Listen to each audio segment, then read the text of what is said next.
Episode 52. An NFL player actually calls the league soft. Yeah, I agree. This and more, so stay tuned. Welcome to The Sports Perspective, an American football fan cast about the New England Patriots and also news from around the league. Here is your host, Roy. Welcome everybody to episode 52. Yes, an NFL player actually called the league soft, and I so agree with this comment. Pretty soon, you're going to have players playing flag football. You know, it's ridiculous. It's so insane. You can't tackle the quarterbacks. You can't even hit the players hard anymore. The league is sadly, slowly becoming a joke, if they're not already.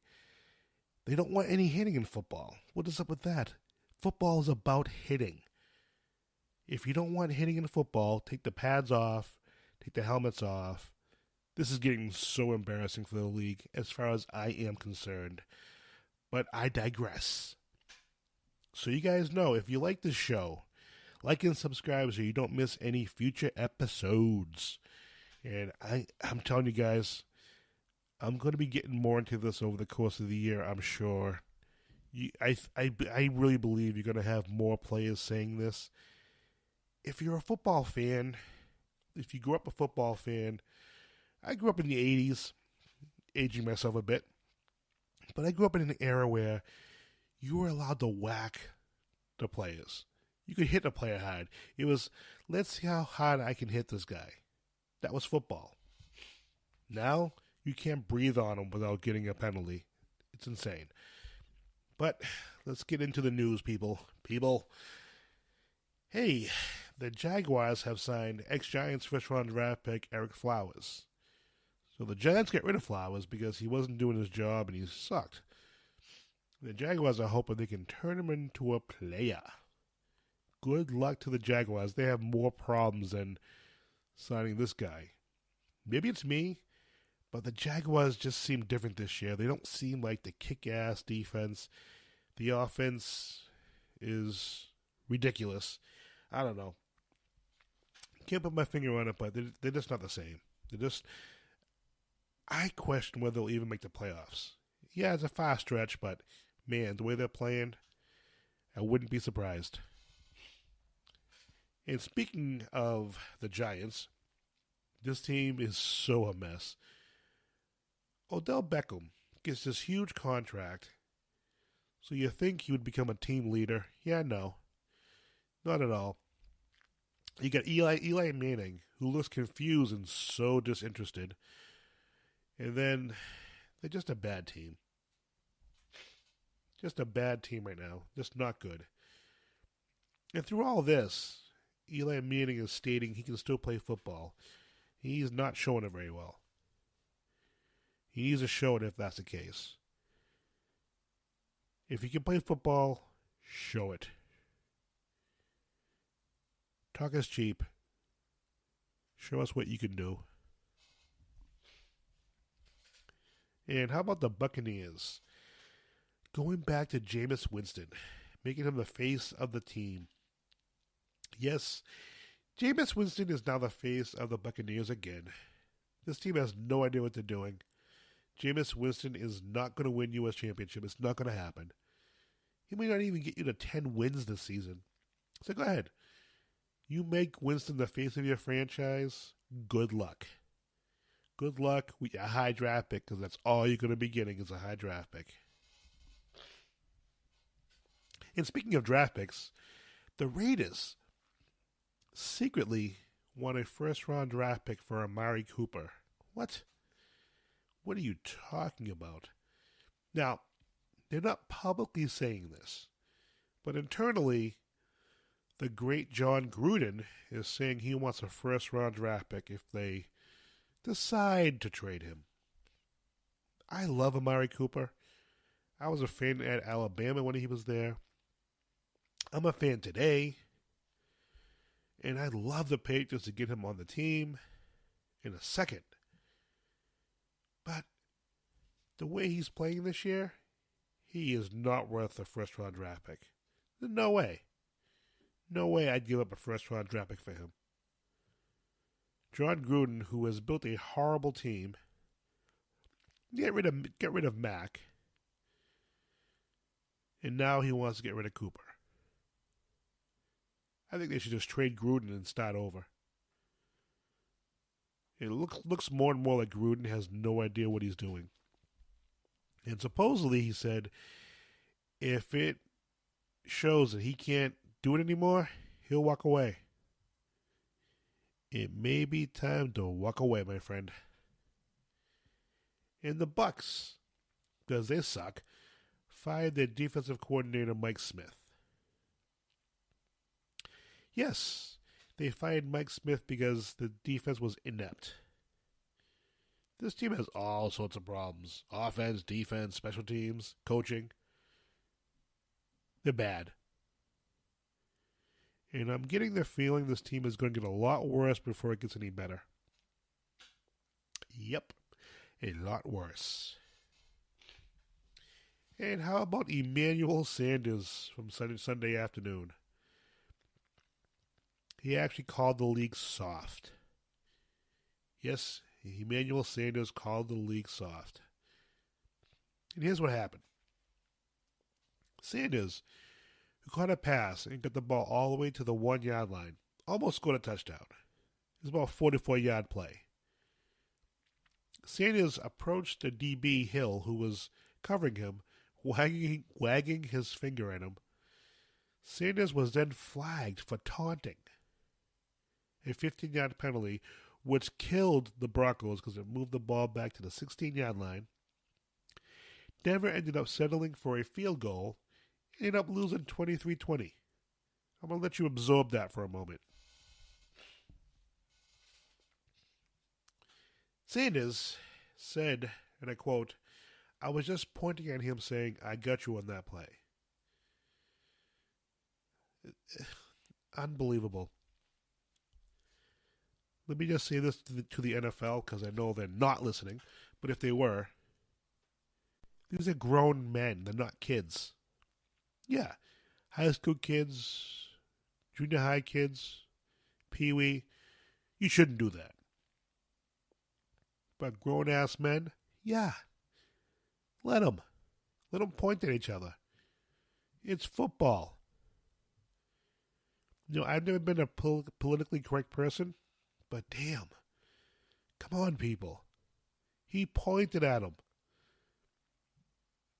This league is getting way too soft, as Sanders put it. If Sanders walked in my house right now, I would give him a standing ovation. Standing ovation. Because this league is so getting soft. One example, the New England Patriots game against Kansas City. On Brady's late touchdown in the game, when he ran 4 yards into the end zone, he only scored because the defender, who happened to be a rookie, I believe, let him go because he was afraid of getting a penalty on the play. Yeah. He was afraid of getting a penalty for tackling the quarterback.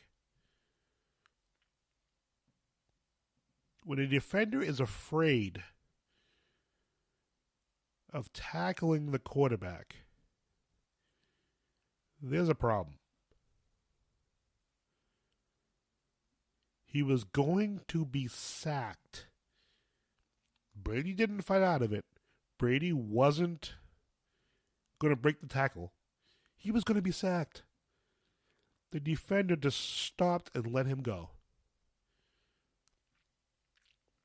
2 years ago, Brady would have been crushed to the ground. And they'd probably lose that game.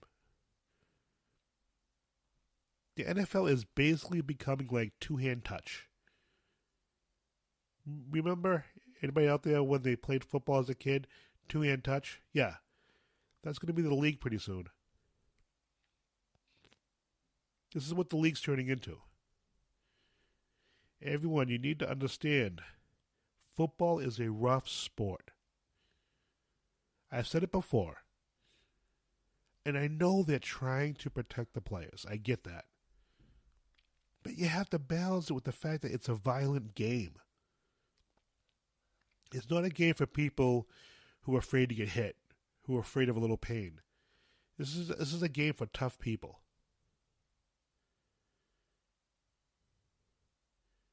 It's tough. It's a rough sport. And I know there are people out there that say the league is getting too violent. Yeah. Then don't watch it. But, oh, wait a minute. You are watching it. So if it's too violent, why the hell are you watching the game?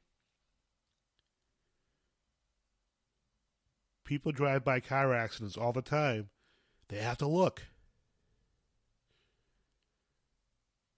It's a violent game. You love watching it. Stop being two-faced.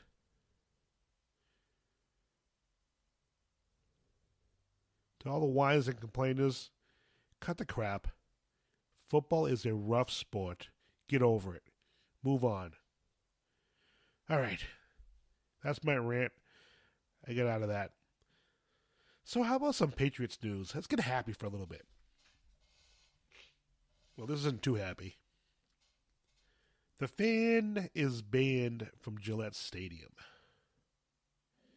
Yeah, that moron who threw a beer on the Chiefs wide receiver Tyreek Hill. After Hill's 75-yard touchdown run. This person can no longer attend events at Gillette Stadium because the moron has been charged with disorderly conduct. And there's no need for crap in this in football games, or any games for that matter. There was a baseball game the other night of the Red Sox where against the Yankees, just about a week ago. Someone threw a beer can at one of the Red Sox players. That's ridiculous. I don't care if you're a fan of the team, not a fan of the team. Why are you trying to hurt the players? They've done nothing to you. And I know that he poured a drink on him, and I'm more talking about the Yankee team, the fan who threw the beer can, but even dumping cold drinks on players, that's ridiculous. There's no need for that. And that's the type of stuff. If you're from New England, from Massachusetts, if you remember, for years, 20, 25 years, we weren't allowed to have night games, Monday night games, because stuff like that. They said people got too drunk in Gillette Stadium, well, Foxborough Stadium at the time, and they were too rowdy, so they banned us from having games. And now here we go again. Some moron does this. And the funny thing is, he's a 21-year-old kid. So I'm like, all right, he's 21. Probably had a few too many. Can't hold his booze. Get carried away. Do I feel bad for him? No. He still did it. You get what you get. Move on with life. Don't do it again. And how about your TB12? I don't know if anyone noticed, but he made some accomplishments Sunday night. So let's talk about what he did. There's a list here, people, so sit down and relax. He became the first quarterback to reach 200 regular season wins. Pretty impressive. He trails George Blanda with 209, Adam Vinatieri 206, Gary Anderson at 201. He's the first place most career wins, including playoffs, 227, breaking a tie with Adam Vinatieri. Third in NFL history with 84 300-yard games. That's behind Drew Brees 112 and Peyton Manning 93. And for the record, the Patriots are 70-14 when he throws for at least 300 yards. And he moved past Brett Favre to second place for most passing yards, all time, including playoffs. He has 77,984, but he still trails Peyton Manning at 79,279. That's crazy. And one more crazy milestone. Check this out. He needs 17 yards to break the 1,000-yard rushing for career mark. Can you imagine that? Tom Brady getting 1,000 yards in a career rushing? Come on, you have to admit, that's pretty impressive. You see him run? Oh, God. He has 2 broken knees when he runs. And finally, he moves into third place tie with Brett Favre and Drew Brees for the most game-winning drives at 43. Some impressive stats there. Good for him. Now, back to the team.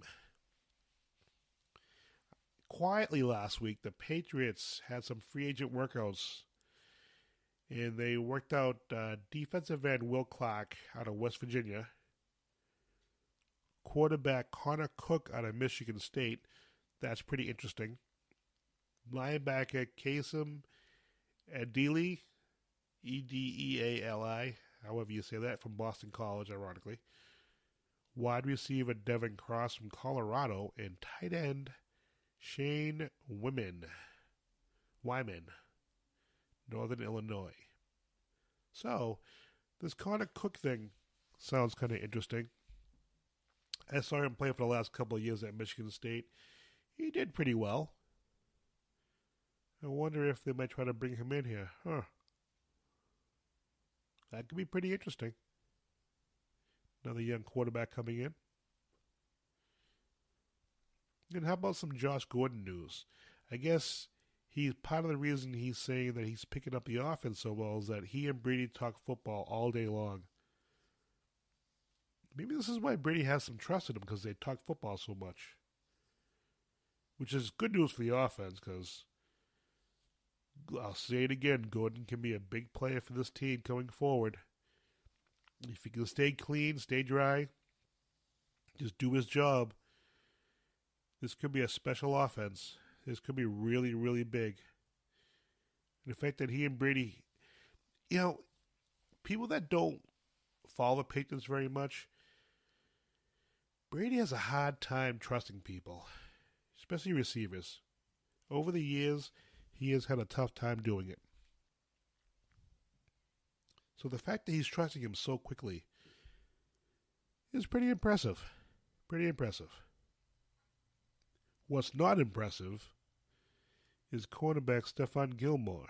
What the hell was he thinking? He's talking smack last week with Jalen Ramsey. You know damn well Belichick was not happy about that. And that's something that Patriots very seldom, if ever, do.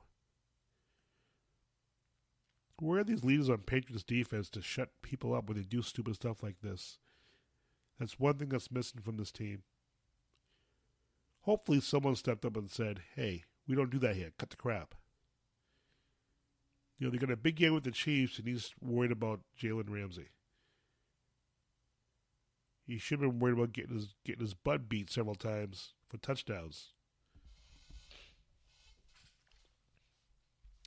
Okay, let's get to the good stuff. Let's talk about the 43-40 win by the Patriots. This was a wild one.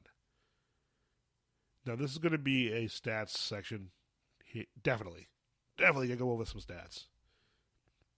Now, the quarterbacks, Brady threw for 24 for 35 for 340 yards, 1 touchdown, was sacked twice.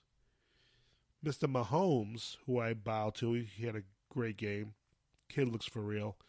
23 for 36 for 352, 4 touchdowns, and 2 interceptions. This was a battle. Battle of the present versus the present/future. And the future is now. Both these players played great. What a great game. Now the running backs. Sony Michel, another good game. 24 carries for 106 yards, 2 touchdowns with a 4.4 average. I remember the days when we had running backs who would average 3.2, 3.5, 3.6. He's averaging over almost 4.5 yards a carry. Crazy. And you have Mr. Hunt, who crushes that average big time. 10 carries for 80 yards with an 8.0 yards a carry. All right, let's talk Sony Michel for a minute. Let's forget how great Hunt was in the game. This kid is building into a reliable running back for the Patriots. They are trusting him to run the ball on key downs. And he just pounds the ball. He's a strong running back, but he can move too. And I believe... Oh, what was that? Sorry about that. The computer just went a little crazy. Where was I? He pounds the ball. He is a running back that when it gets really cold out, he's going to be able to run the ball in the cold weather games. He's that kind of running back. Now, will he go into a slump? You know, those rookies, they used to play in 10, 12 games a year maximum. You know, we play 16 plus the playoffs, so hopefully he doesn't hit that wall. But we have a few different running backs, so hopefully they can spread it out for him a little bit and they can keep him for the end of the season. But one thing I want to say about the running backs also, now that I'm off Sony Michel, is Tom Brady. He had 3 carries for 2 yards, which is a 0.7 average, which is horrendous. But he had a 4-yard touchdown, though. That was a big play because the defender let him go, let him score a touchdown. That's so ridiculous. That's horrible. I'm not even going to discuss it anymore. The wide receivers, James White and Josh Gordon each had 5 catches. Chris Hogan, Julian Edelman, who had a touchdown, each had 4 receptions. The big Gronk had 3 receptions for 97 yards with a 32.3 average. He led the team in yards and yards average. Now, Kansas City, on the other hand, Tyreek Hill, 7 receptions for 142 yards and 3 touchdowns. He was a beast in this game. With that 75-yarder, long touchdown. He was so awesome. And Tyreek Hill and Hunt, they both look unstoppable last night. Well, the other night. They so looked unstoppable. And even Travis Kelce, who I love as a tight end, he had a nice game. He had 5 receptions for 61 yards. I guess people are referring to him now as Gronk 2.0. Interesting. He's a really good tight end. I've always been a big fan of him for years. Such a good player. He's a really, really good player. I don't think people talk about him enough, how good of a player he is. Now on defense, let's get to the defense. Trey Flowers and Eldon Roberts each had 7 total tackles. On Kansas City, Anthony Hitchens had 14 tackles, and Jordan Lucas had 10 solo tackles. Trey Flowers actually had a sack, and Eldon Roberts and Jonathan Jones of the Patriots each had a half a sack. In Kansas City, Breeland Speaks and Chris Jones each had a sack apiece, and Hightower and Deron Harmon each had an interception. So that was the stats for the game. What a shootout. The game played out as expected. Everyone expected a big shootout. And the game played as expected. Kansas City couldn't stop the run. Patriots couldn't stop Tyreek Hill and Hunt. They were open all over the place. And the Patriots definitely couldn't stop that slant. Or the post, for that matter. Kansas City made several huge plays on that.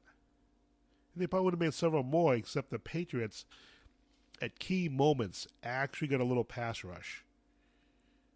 That helped a lot. That little bit of pass rush helped a lot. And speaking of pass rush, where the hell is Claiborne? In the preseason and in the first game, he was a beast. And now he's just disappeared. Disappeared. Nowhere to be seen. And Sony Michel had a nice game again. Playing well. And what was up with that squib kick? They gave Kansas City the ball on the 45-yard line. Of course, they went down and scored quickly. Well, I don't understand that. No one even mentioned that. What is up with that? Why would you squib kick it? Were you that afraid that the player was going to take the ball and run it back for a touchdown? You squib the kick and give the ball so far up the field? That kind of made no sense to me. Very odd. And how about Mahomes? He just looks like the real deal. If he can stay healthy, man, this kid is definitely the future of this league. And I know it's early. It's the first season, but I know. He just looks awesome. Looks so awesome. Whether you're a Pats fan or not, you had to enjoy watching him play. He's just, oh man, he's my new favorite player, I think. Josh Gordon, looking much better each week. Each week he's looking more and more like he's going to be sticking around as long as he can stay healthy. As long as he can stay clean. And even when he wasn't making plays, he was making plays. Brady threw a long pass to him down by the goal line. He could have passed interference call, which made a huge difference. Put the ball on the 1-yard line. And they scored, obviously. It was weird. It was 24-9 at halftime, and I'm thinking, wow, maybe we'll actually blow them out for a change. Yeah, no. And then the slant started hitting those slants. Bang, bang, bang. Next you know, it's 43-40. What a great game. Great freaking game. It was fun to watch. Football at almost its best.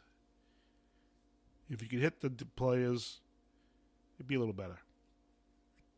So the Patriots got a huge win. They're in first place in the division. Big game. Now they're off to Chicago. Playing the Bears.